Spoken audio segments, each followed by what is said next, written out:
تخيل تصحى الصبح تلاقي حسابك على لينكد إن أخد حظر بدون مقدمات. كل تعبك، كل الشغل اللي عليه، كل علاقاتك، كل ده راح في ثانية. علشان كده الفيديو ده مهم جدا، أقولك ازاي تحافظ على حسابك أطول فترة ممكنة.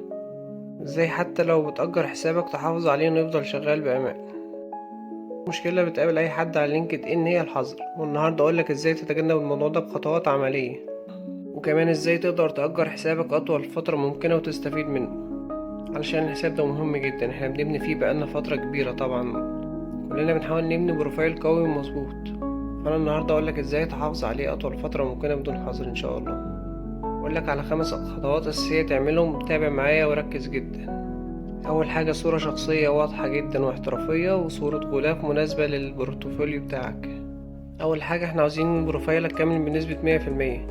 أول حاجة هتعملها صورة شخصية واضحة واحترافية، وصورة غلاف مناسبة، وبيانات كاملة، وخبراتك وتعليمك ومهاراتك وكل ده. تاني حاجة النشاط المستمر والتفاعل الحقيقي. ما تسيبش الحساب مهجور وبعدين تيجي تأجره ويتقفل منك بسرعة. شارك محتوى بشكل دوري وتفاعل مع غيرك باستمرار. جهاز واحد أساسي، متفتحش حسابك من أكتر من جهاز. بلاش تغييرات كتيرة في ال AIP أو تستخدم VPN.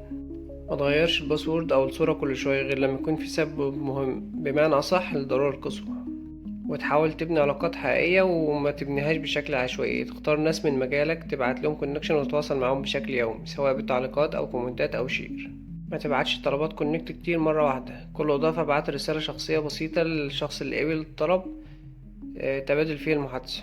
لو عايز تحافظ على حسابك وتستفيد منه صح، لازم تطبق الخطوات دي. ولو بتفكر تأجر حسابك، اتأكد انك مع حد فاهم ويمشي معاك خطوة خطوة. ولو انت مهتم كلمنا نأجر سعرك بأطول فترة ممكنة وأحسن سعر. لو انت مهتم تأجر حسابك تابع معايا، وهسيب لك لينك تقدر من خلاله تعرف مدى جودة حسابك. ولو حسابك مستواه ضعيف، انا تابع معاك خطوة خطوة لحد ما يوصل ليفل كويس وهأجره منك.